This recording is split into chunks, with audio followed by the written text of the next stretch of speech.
Good afternoon, Rotarians, friends, and guests. I'm Hannibal B. Johnson. It's my privilege as president to welcome you to the Rotary Club of Tulsa. We're marching headfirst into 2019, making a difference in our community and our world. I'll tell you about some of the great things we're doing a little bit later in the program as I talk about two critical E's, the words encouragement and engagement.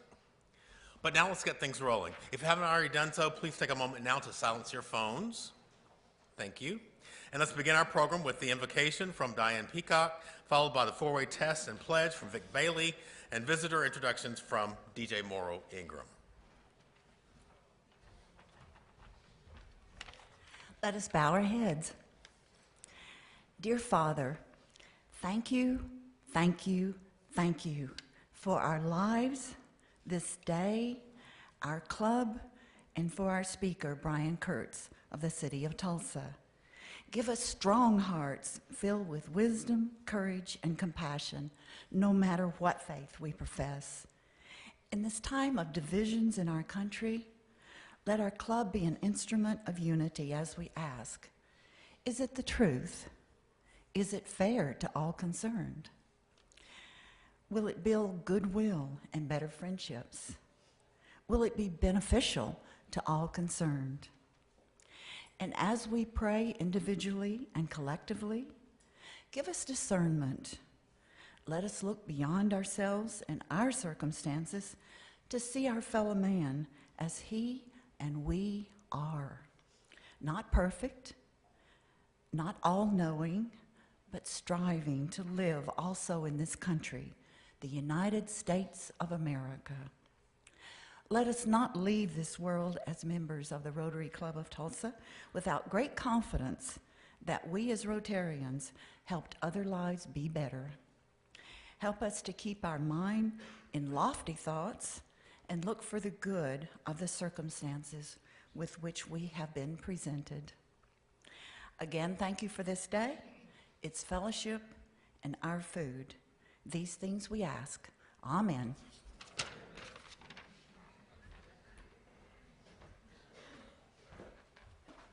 Okay, it never hurts for repetition, so please recite with me the four-way test. Is it the truth? Is it fair to all concerned? Will it build goodwill and better friendships? Will it be beneficial to all concerned? I pledge allegiance to the flag of the United States of America and to the republic for which it stands, one nation under God, indivisible, with liberty and justice for all.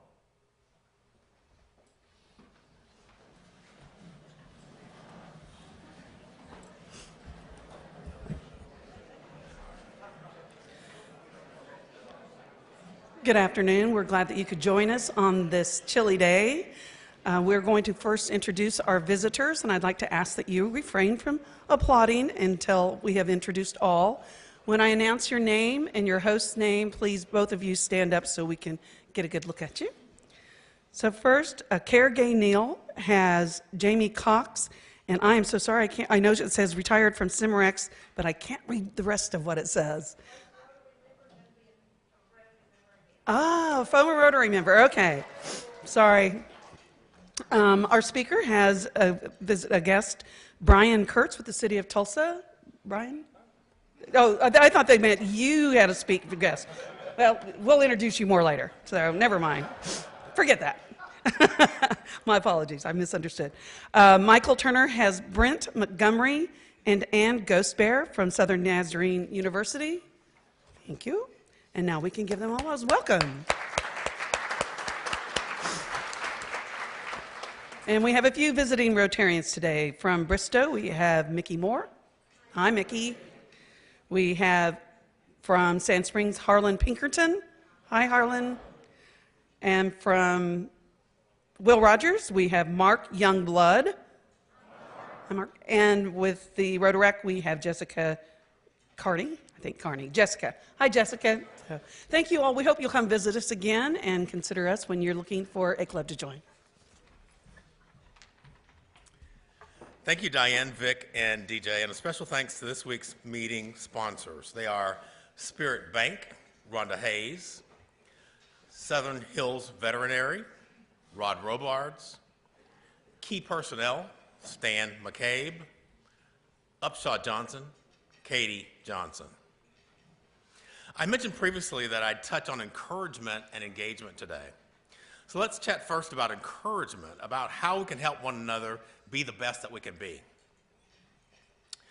A group of frogs were hopping contentedly through the woods when two of them fell into a deep pit. The other frogs gathered around the pit to see how that they could be helpful. They believed that it was hopeless, and they told the two frogs in the pit that they should prepare to die. Unwilling to accept this terrible fate, the two frogs began to jump up with all their might. Some of the frogs shouted down into the pit, insisting that the situation was hopeless and blaming the predicament on the carelessness and irresponsibility of the two trapped frogs. Others just encouraged the two trapped frogs to stop wasting their energy. So the two trapped frogs continued jumping with all their might, and after several hours, they became really weary.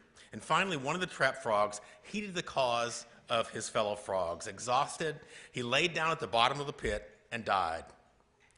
The other frog continued to jump as hard as he could, although his body was racked with pain. And then suddenly and miraculously, he leaped so high that he sprang from the pit. In disbelief, the other frogs gathered around and asked, "Why did you continue jumping when we told you it was impossible?" Now, the newly freed frog explained to them that he was deaf. As he saw their gestures and shouting, he thought they were cheering him on. What he had perceived as encouragement inspired him to try harder and to succeed against all odds. Within this simple story lies a powerful lesson. Your encouraging words have the power to uplift someone. Your negative, destructive words can cause deep and lasting wounds. Be careful what you say. Speak life to and about those who crossed your path. Speak words of kindness, praise, and encouragement now to and about others. That may make the difference in their lives, and it may well make a difference in your life too. As Rotarians, we can measure our words by the four-way test. Are they true? Are they fair? Do they build goodwill and better friendships? And are they beneficial? Speak, but before you speak, think. Words wield enormous power. Now, a few announcements. Committee meetings. The RI Foundation will meet in room 233 after this meeting. Our upcoming programs include a very sweet one, a Valentine's Day program planned for next Wednesday.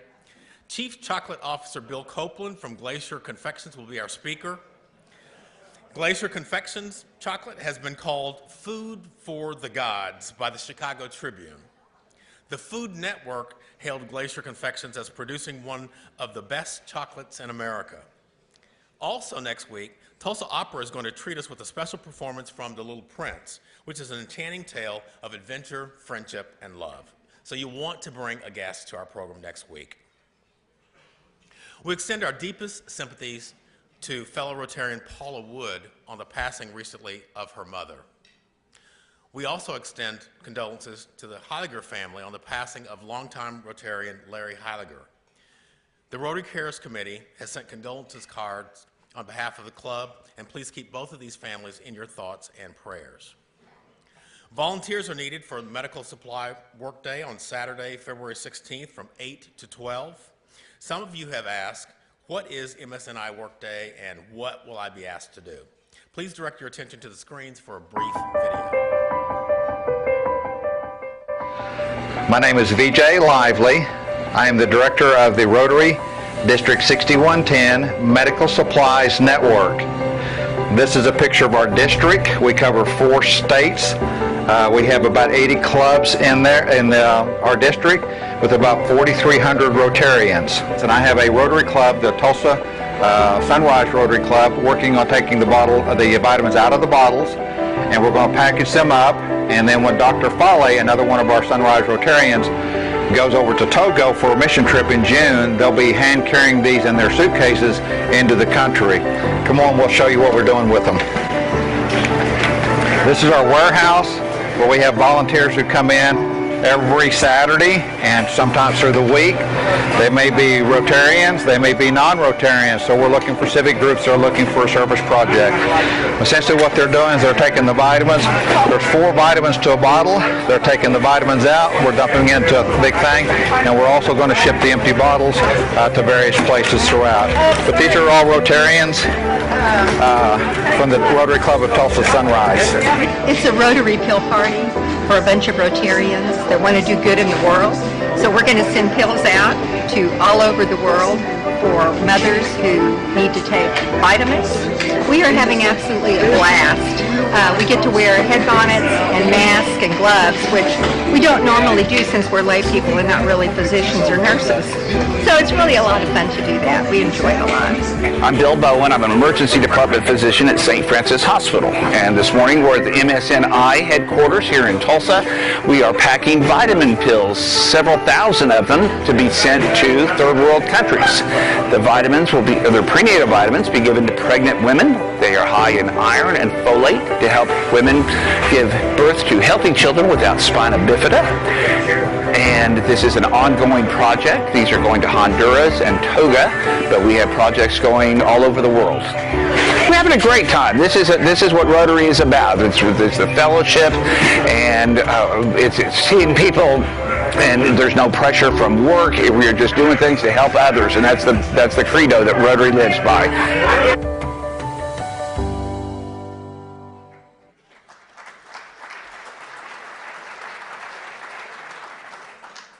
This is one example of engagement. Dr. Martin Luther King Jr. said, everybody can be great because anybody can serve, and that's so true. So I'd like to thank the many folks who've been engaged with our community service efforts in a variety of ways. Special thanks to all Rotarians and volunteers who helped with the 6110 Scry Conference this past weekend. Thanks to all those who hosted Rotary Youth Exchange students in their homes, entertaining them, feeding them, and just showing them a great time. Thanks to all Rotarians who hosted on Business Visitation Day. Thanks for your hospitality. Thanks to all Rotarians and friends who braved the brisk wind and cold conditions to celebrate and honor the Reverend Dr. Martin Luther King Jr. at the MLK Parade. Rotarians and friends, your showing up and your engagement signals your unwavering commitment to the Rotary core value of service above self. Now, please help me welcome past President Chuck Wilson with a new member introduction. Chuck.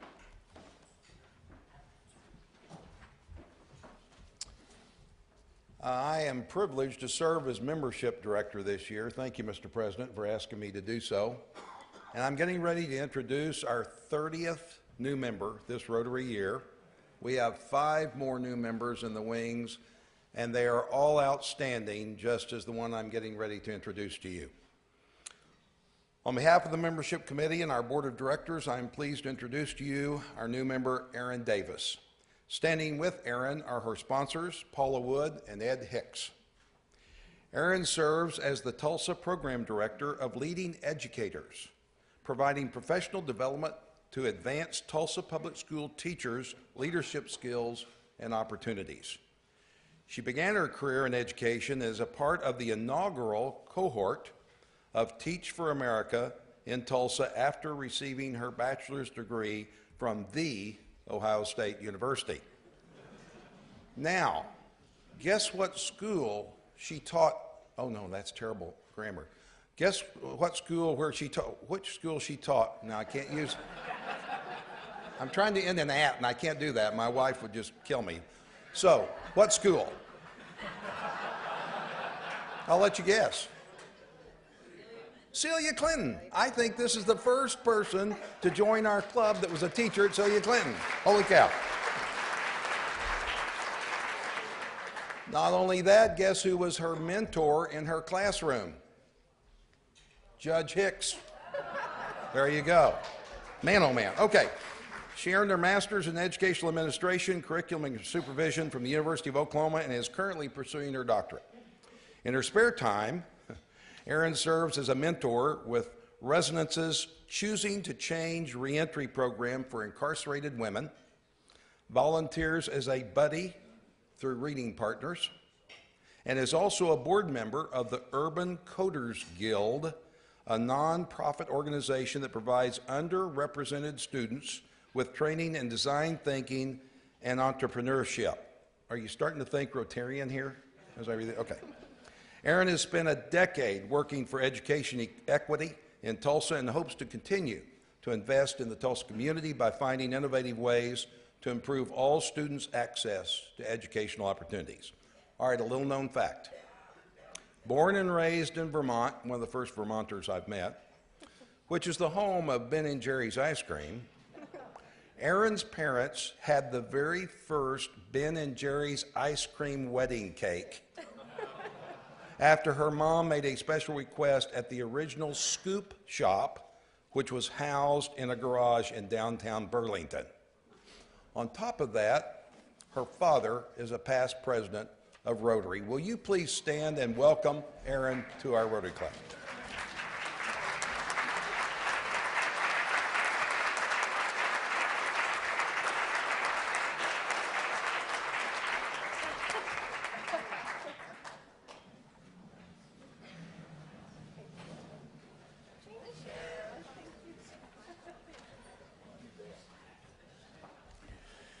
Thank you, Chuck, and welcome, Erin. It is now Sarge time, and filling in for my buddy Daniel is Michelle Place. Greetings. Well, Daniel is in Washington, D.C., and somehow his plane didn't make it back. Imagine that. I can't wonder, I don't know why. Do we have that slide up of the next one? Let's see if we can see Daniel. How's that work for you?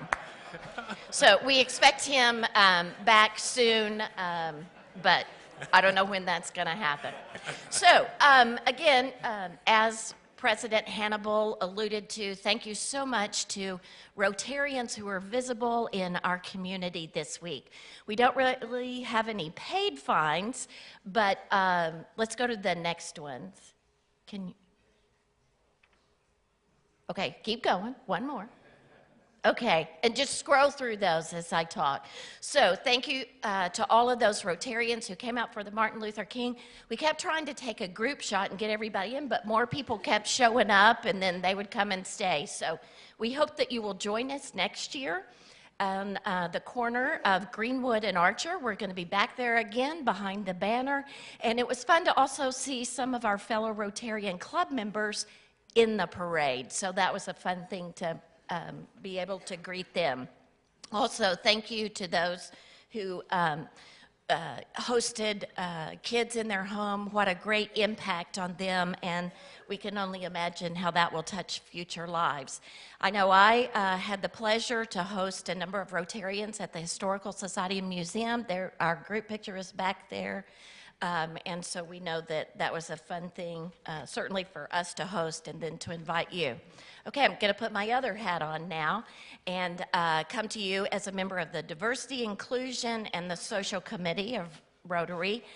February 5th, next Tuesday, you're invited to come to the Tulsa Historical Society Museum to see the latest documentary, L'Adore Vador, which is about Tulsa's Jewish community, their history, how they came to Oklahoma, the impact that they've had. There is a fee, but that's because that pays for all of the beverages and the hors d'oeuvres that you'll be able to enjoy. So it's a great time to invite potential Rotarians to come and be with us. Sign up through DAC-DAB. Have a great week. And send, what time is it? What's it say? What time did I say? Oh, 5:30 show up, 6 o'clock screening. Thanks, Phil. Thanks, Michelle. Our Rotarian of the day is Matthew Morton. Matthew grew up in Oklahoma City. He moved to Tulsa in the fall of 2014 after receiving his master's in social work from the University of Oklahoma. He joined the Rotary Club of Tulsa in 2014. He served on the Club Foundation Grants Committee, Camp Enterprise Committee. After 3 years with the Parkinson's Foundation of Oklahoma, Matthew now works as the Tulsa Area Director at Big Brothers and Big Sisters of Oklahoma. He married his wife, Alexandra, a lifelong Tulsan 2 years ago, and now he considers himself lucky to call Tulsa home, and we are lucky to have him. Please help me welcome Matthew Morton.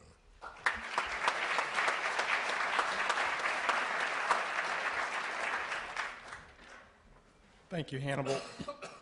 Our speaker today, Brian Kurtz, is the Executive Director of the Tulsa Downtown Coordinating Council, an advisory board to Mayor G.T. Bynum comprised of downtown property owners, government officials, and business owners. The DCC provides support and advice for planning and management of improvement, maintenance, and marketing of downtown Tulsa, and works to actively develop downtown Tulsa as a vibrant center of commerce, arts, entertainment, and education. Prior to his appointment, Brian served as the Director of Economic Development for Pittsburgh Downtown Partnership, a nonprofit organization working with the public and private sectors to make downtown Pittsburgh a vibrant place for businesses, workers, residents, and visitors. His responsibilities included business retention and attraction, placemaking and public realm activation, developer coordination, research initiatives, and membership and constituent services. Brian holds a Master of Urban Planning from the University of Buffalo and a Bachelor of Arts in Political Science from Gannon University. He's an active member of the Urban Land Institute and the International Downtown Association, where he participated in the inaugural class of the Emerging Leaders Fellowship Program. Brian resides in Tulsa with his wife and 3 children. He told me that he's only been in Tulsa for 6 months, so join me in giving Brian a warm Tulsa welcome, everybody.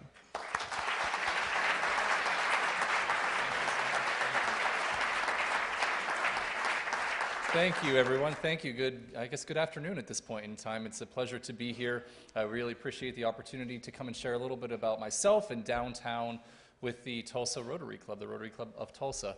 I'm feeling a little bit of pressure up here, honestly, right now. I have my board chair, Commissioner Keith, is in the room. Kyan Camus, who was instrumental in bringing me to Tulsa, is also here. But now I'm competing with next week's speaker, who is bringing, chocolates. It's glacier chocolates.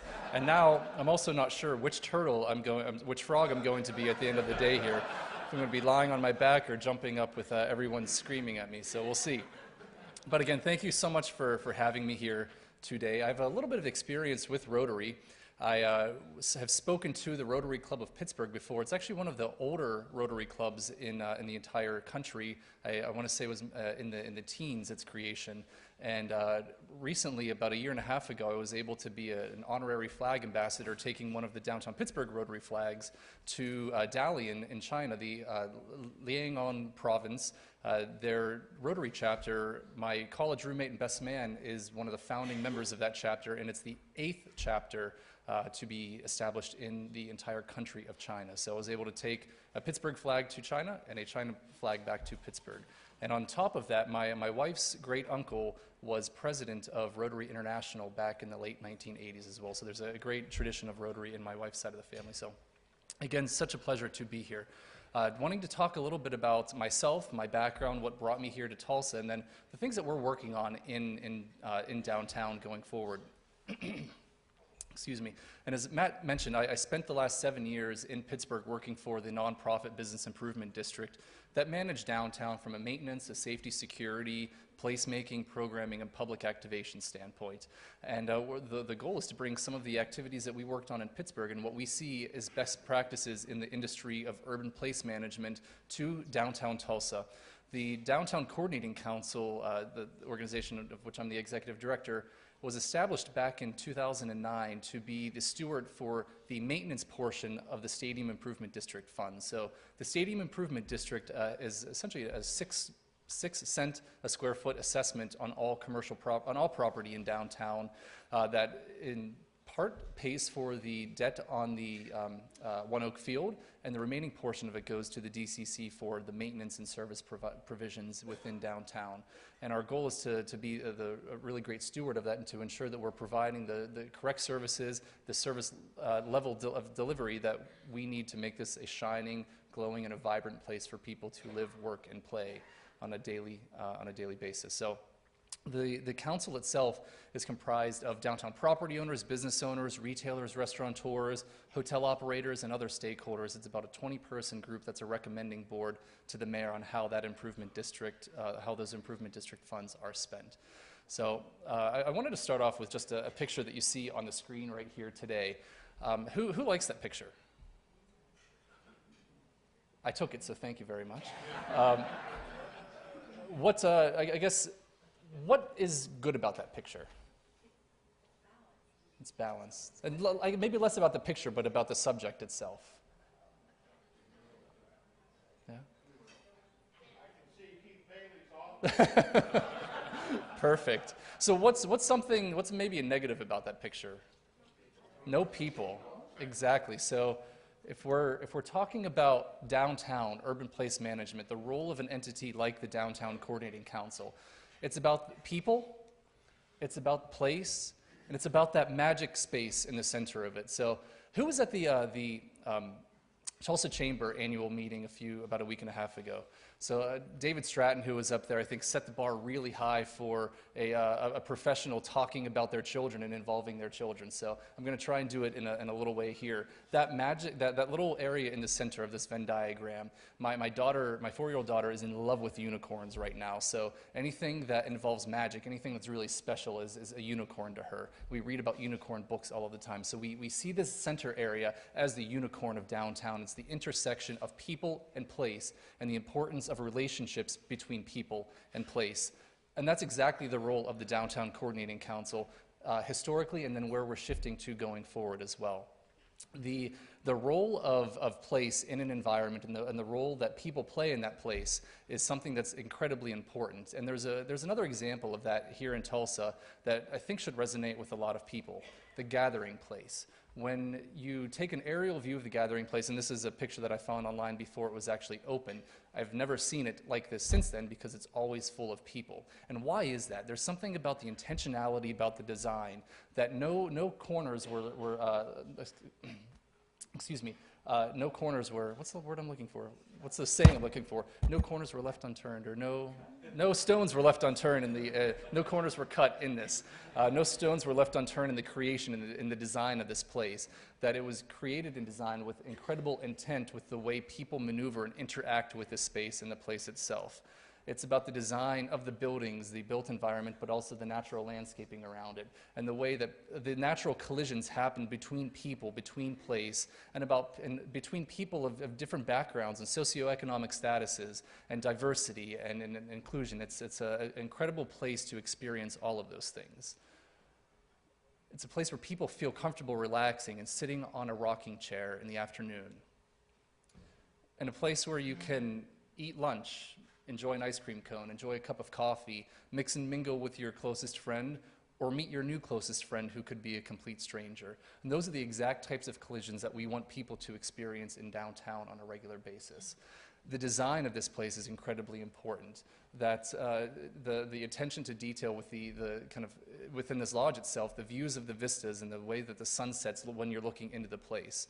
And we should be thinking about, not just in downtown, but the way that we're designing the city of Tulsa and that we're thinking through the built environment and the natural environment and ensuring that this is a place that we want to celebrate and we want to be in. That this is not something that should just be reserved for something special like the gathering place, but every single place that we have in Tulsa should be considered special and should be designed that way. Case in point, you have a parking structure. Parking structures are typically ugly buildings, but we want parking structures or anything that is coming up in downtown to be reflective of the type of downtown that we want, to be something that speaks into that into the public realm and the environment where we have people walking down the street every day. A building can speak to people, and it should speak to people. It should pull people in from the sidewalks. It should pull people out of their vehicles and into the public realm, into the restaurants that we have lining our buildings, and into the retailers that we want to have lining our buildings as well. Design and architecture and buildings can do that, and it's something that's imperative to us in a downtown and in this city going forward, that we're creating the space that we want and that's going to deliver the outcomes that we want going forward as well. So part of my experience in Pittsburgh with economic development is a very broad term. Matt mentioned this business attraction and retention, building a research program that helped people make very informed decisions about investment in downtown, whether it was developer, whether it was someone looking to purchase a condominium, or a retailer wanting to open up a business. It's all about the data, but it's also about the type of place that we want. Gathering place, again, is a perfect point, but you have on, depending where are you? I guess on the left-hand side of the screen, you have an alley of kind of a utilitarian space, a place where people can walk down on a regular basis, but it's nothing special at all until you make it a special place where people want to be, where you can find that people will sit in an alley and enjoy lunch. They'll sit in an alley and enjoy a book that they have to read, and a place where people can leave their office building and hold a meeting in the middle of the day itself. And this is done through partnerships, and this is done through public art and place management and the exact things that the DCC is working on implementing within this new year itself. What's special about an alley when you can walk down it when it's pitch black versus when you install a beautiful public art piece in it?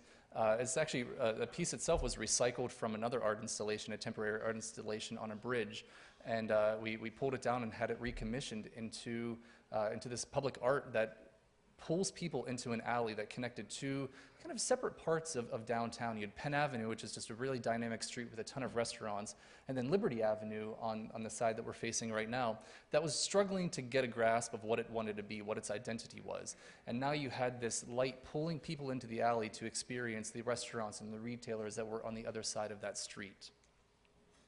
When I was interviewing for my position, I came into town at about 10 o'clock at night, let's say on a Tuesday night, and my interview was about 8 o'clock on a Wednesday morning.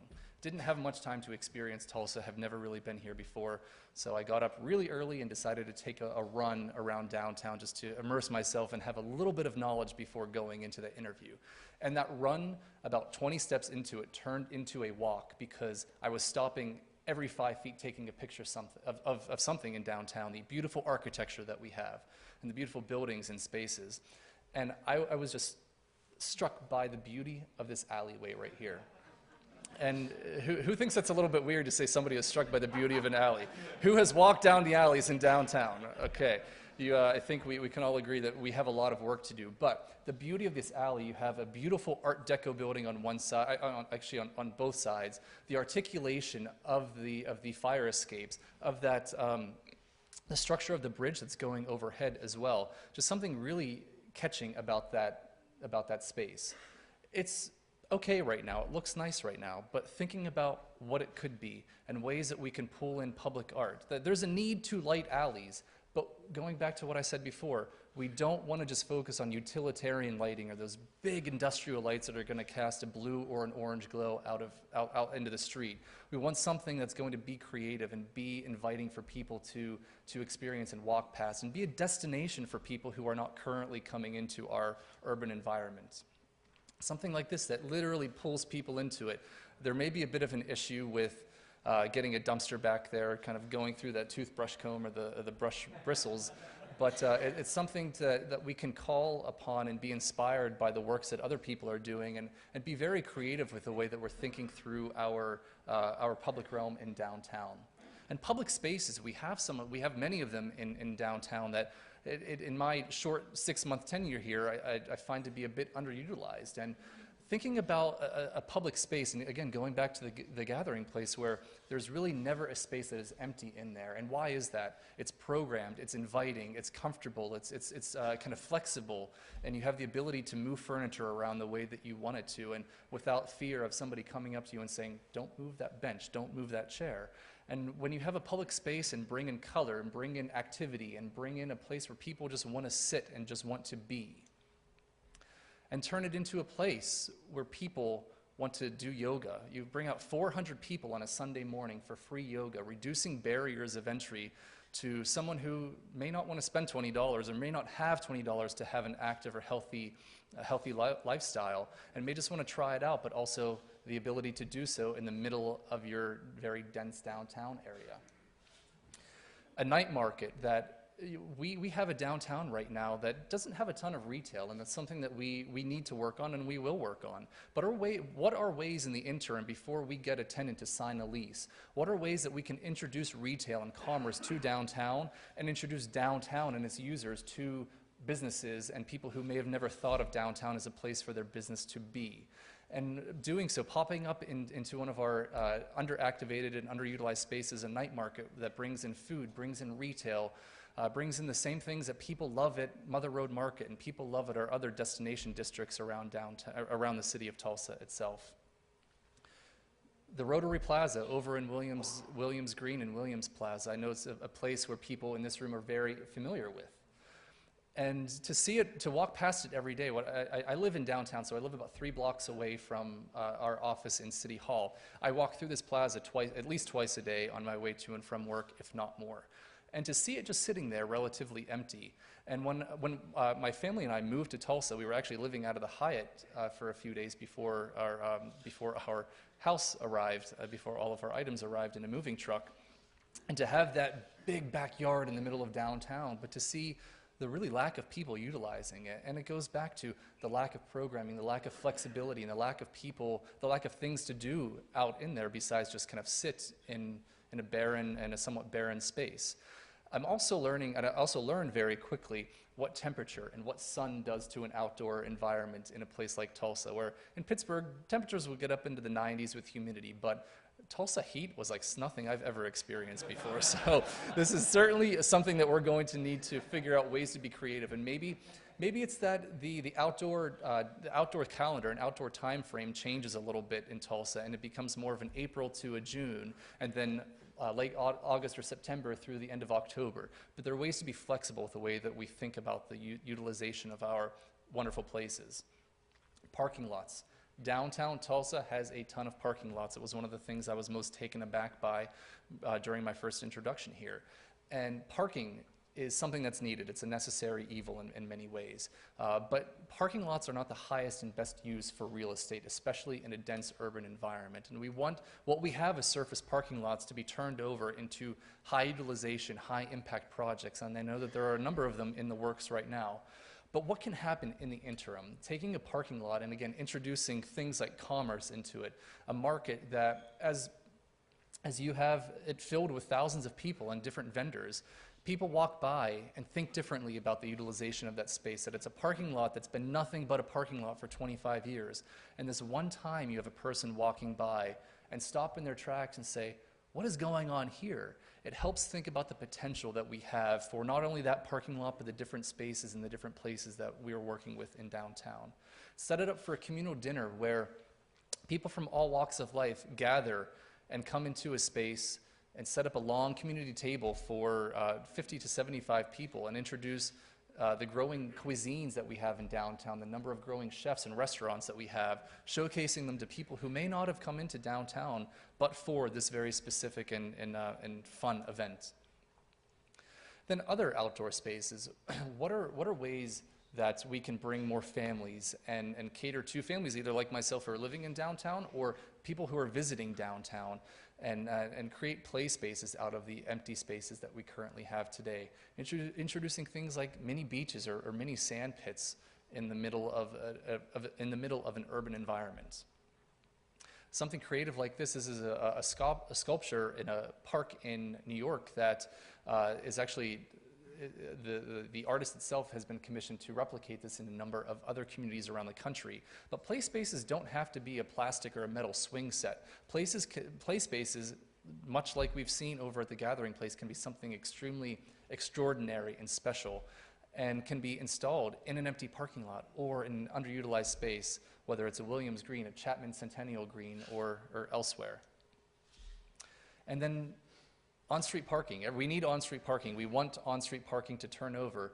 The city is investing a lot of money into new infrastructure right now to create a comprehensive parking management system that makes it easy for users of downtown and visitors to downtown to park on the street, pay with a brand new meter, a multi-space pay station, or the convenience of their mobile phone app.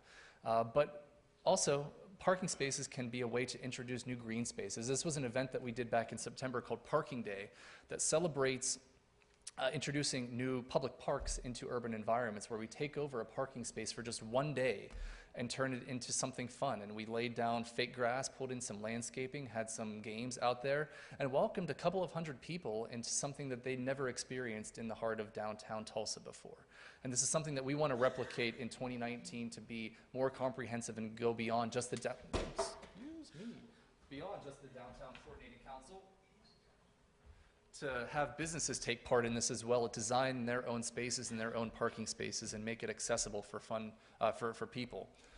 And then going beyond that, what are ways in areas that we have narrow sidewalks, but restaurants that want to introduce outdoor dining to that? What are ways that we can temporarily take over an on-street parking space and turn it into a revenue-generating entity for a revenue-generating space for a business or a restaurateur that's in downtown that can be also a public amenity to others when it's not in operation by that restaurant?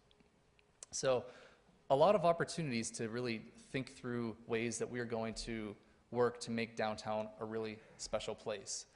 This is another picture that I took during my first interview, during my first trip here during the interview process. And I was taking a walk up over the Cincinnati Bridge and just terrified for my life, because you're walking on a 3-foot sidewalk with 5 travel lanes approaching you at very high speeds. The travel lane closest to that curb lane is about 21 feet wide. An average, the typical like best practice driving lane is going to be about 10, 11 feet. That driving lane next to the curb lane is 21 feet wide. And we're designing spaces, or historically we've designed streets and roadways that are counterintuitive to the type of environment that we want in downtown. About a month and a half ago, the City of Tulsa City Council adopted a walkability study that the Downtown Coordinating Council spent about 3 years working on with other departments in the City of Tulsa to create a more walkable, a more pedestrian-friendly, and a more bikeable downtown Tulsa. So thinking about a bridge like this and how you can begin to introduce temporary activations and landscaping elements to it, reduce the widths of the lanes, and even reduce the number of the lanes on there to make it a more inviting place where people feel safe, bridging the divide between the north part of downtown and the south part of downtown that's separated by railroad tracks, that help bring the activities that are happening in the Arts District just across the railroad tracks, that help bring more commerce with that as well. With the walkability study, we're rethinking and reshaping the way that downtown streets maneuver. We're introducing bike lanes onto a number of streets that make this a much more friendly place for bikes to travel into downtown, and people, whether they're commuting into here or visitors on this machine bike share, or going from the gathering place into downtown, and introducing a number of bike lanes, reducing travel lanes in a number of areas from that 21 feet down, or 14 feet, 13 feet down to 11 feet, to hopefully slow traffic down to make it a more pedestrian-friendly area. And then working on converting one-way streets into two-way streets. We have Boulder that's being converted within the next, I think commencing within the next maybe week and a half or 2 weeks, followed by Cheyenne next year. And then we're trying to build into our Improve Our Tulsa package to convert First Street, Second Street, Cincinnati, and Detroit into two-way traffic as well. The goal of one-way streets is to move people as quickly as possible into and out of downtown as a commuting method. My goal is to keep people in downtown as long as possible. We want to keep them here. We want people to shop at our retailers. We want people to eat at our restaurants and to stop into this is not going to come off the way I want it to, but to stop in a bar before they leave work at the end of the day to have a drink. Not that we're encouraging people to drink before they drive, but we want this to be a place where people come into and want to stay, not just take a morning commute in, park in their garage, walk directly into their office building. But this is something that David Stratton said as well, and that we were working with him on this language, that leave the office building, walk to a restaurant down the street. Before you jump back into your car at the end of the day, walk down to a restaurant, try a new appetizer, try a drink if that's your cup of tea, or try a cup of tea if that's your drink of choice. But be in downtown and experience downtown. So one thing that we're kicking off within the next month is a new project, no catchy title for it right now, but public art bike racks. We're introducing more biking options into downtown, and we want people to feel comfortable riding bikes into downtown. But people, when they're on bikes, need a place to park them. And going back to an earlier conversation, why go with a utilitarian bike rack when we can have something creative? So with the support of Typros, a donation from Typros, and additional support through the DCC, we are going to commission local artists to design bike racks that are authentically Tulsa, that speak to Tulsa, that are enhancing the public realm beyond just an inverted U that is a pole that you stick your bikes on. So this is something that, one of my favorites that I've seen. I want to ride my bicycle, I want to ride my bike, like the perfect Queen lyrics that we have out there in our public realm. But this is something that harkens back to one of my biggest pains right now, which is parking meters and on-street parking that we're experiencing with this transition. But taking an old parking meter and turning it into an art installation that is a bike rack. Oh, people like that? Yeah. Paper clips. This is in the middle of a very business environment, so taking a paper clip and turning it into public art, or just something that, hey, you can't confuse this. This is a bike rack right here. So that's one of the projects that we're working on in 2019, in addition to kind of maintaining downtown as a safe place, as a clean place, and ensuring that our service delivery is as efficient as possible. We want downtown to be a welcoming place for all. I think hearing the four, what are the names of the four-way test? The four-way test, the very last one, that this is, I had it before, beneficial to all, that this is, the work that you are doing is beneficial to all. That speaks very much to the work that we're doing at the DCC, that downtown, we want to envision a downtown for all. This is a downtown that is for everyone, no matter your race, your gender, your socioeconomic status, that everyone should feel welcome here. We should be able to reduce barriers of entry to programming and activation. And we're always going to have things that cost, restaurants and stores, or going to the Performing Arts Center for a concert or for a ballet performance. But what are ways that we can introduce either free or low barriers of programming and activities into downtown? And what we're kicking off with in the next few months is an effort to engage the community. And when I say community, I mean anyone who is a part of downtown, has an interest in downtown, whether you're an existing stakeholder today, as a property owner, as a retailer, a restaurateur, a resident, a developer, or somebody who comes downtown once a year to see the trees light up at Winterfest, or to skate on the ice skating rink at Winterfest. We want to know what people want downtown Tulsa to be in 5 years and 10 years. What our gaps are right now, what our biggest opportunities, but to be visionary about this. We want to have a very visionary concept of how downtown should be performing and how that's beneficial to each of its users, whether today or in the future. And we want that output to inform the type of organization the DCC needs to be going forward to deliver that. We need to be a flexible organization, and we need to represent, the DCC itself needs to represent the type of downtown that we want going forward. We want this to be a downtown for all. We need the DCC to be an organization for all as well.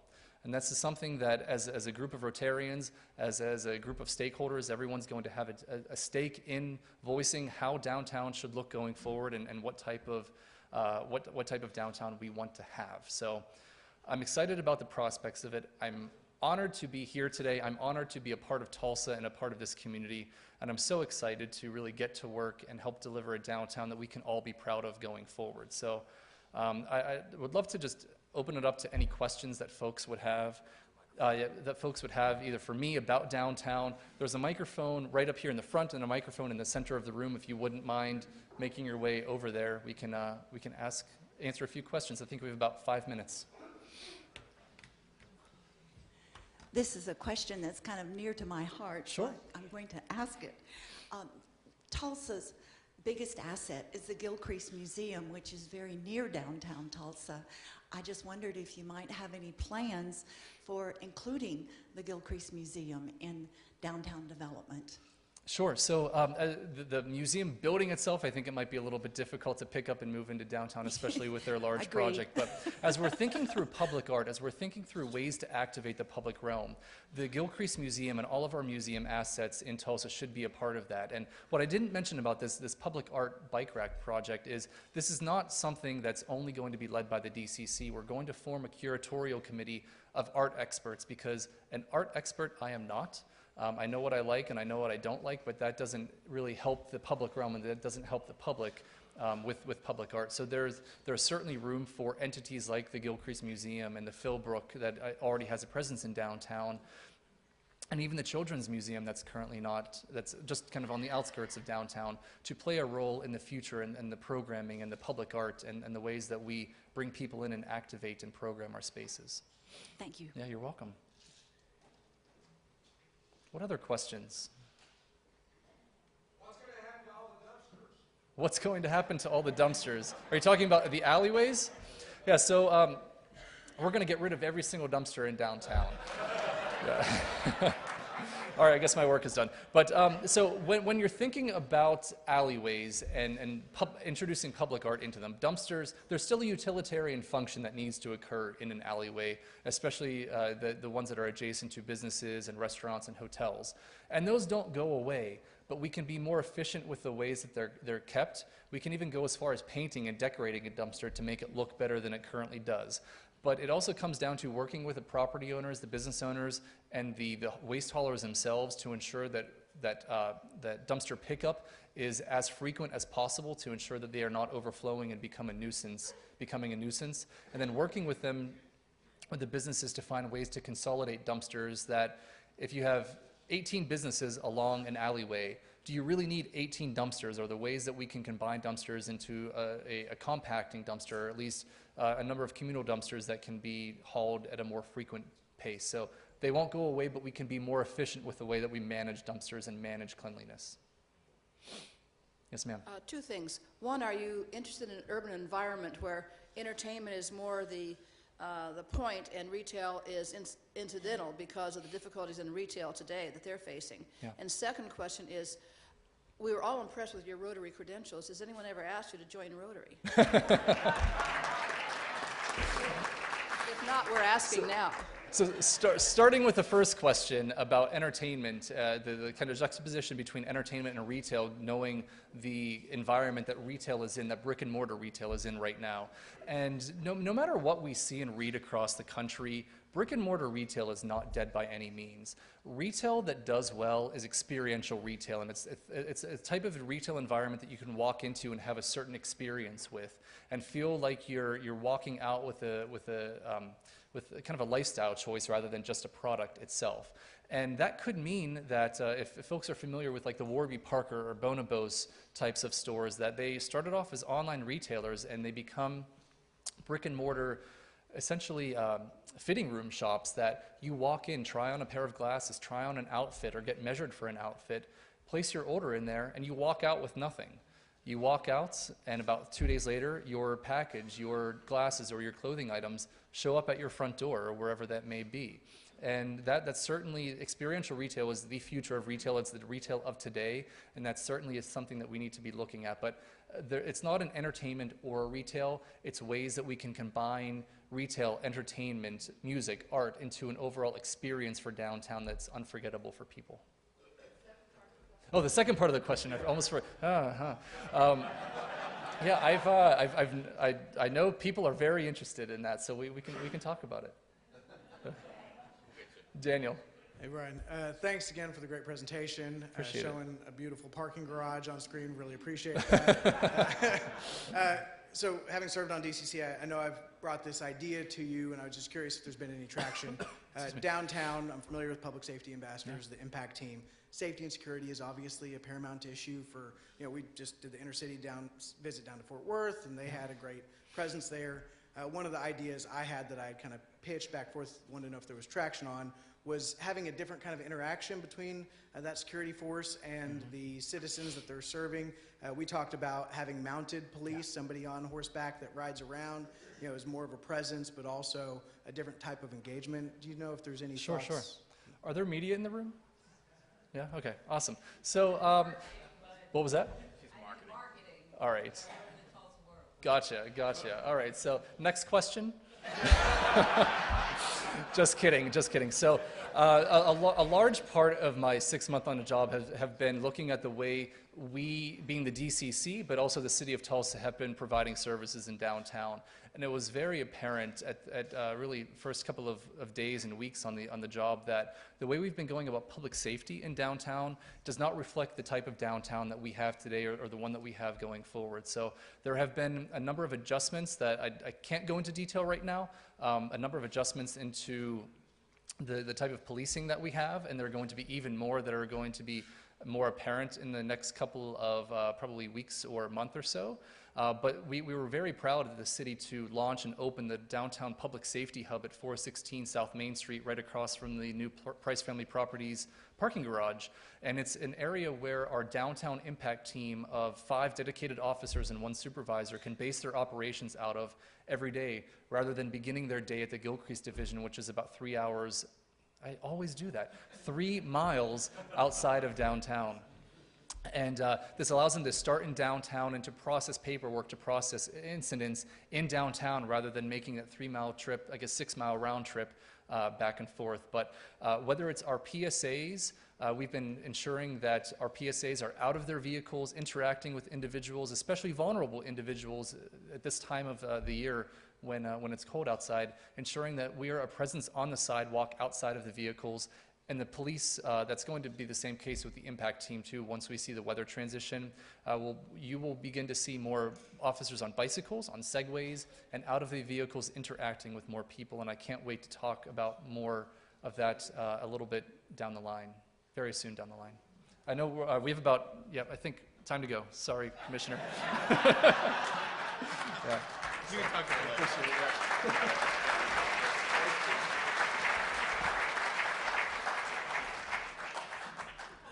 Let's have another round of applause for our future Rotarian, Brian. A book recognizing today's program will be presented to our partner in Education School, Celia Clinton, and this week's book is Groundhog's Dilemma. So let's not lose sight of that grand Rotary International vision. Together we see a world where people unite, take action to create lasting change across the globe, in our community, and in ourselves. Please note that our new member and her sponsor will be at the guest table out in the foyer area as you exit. Please take a moment to personally welcome Erin Davis to our Rotary family. With that, we are adjourned.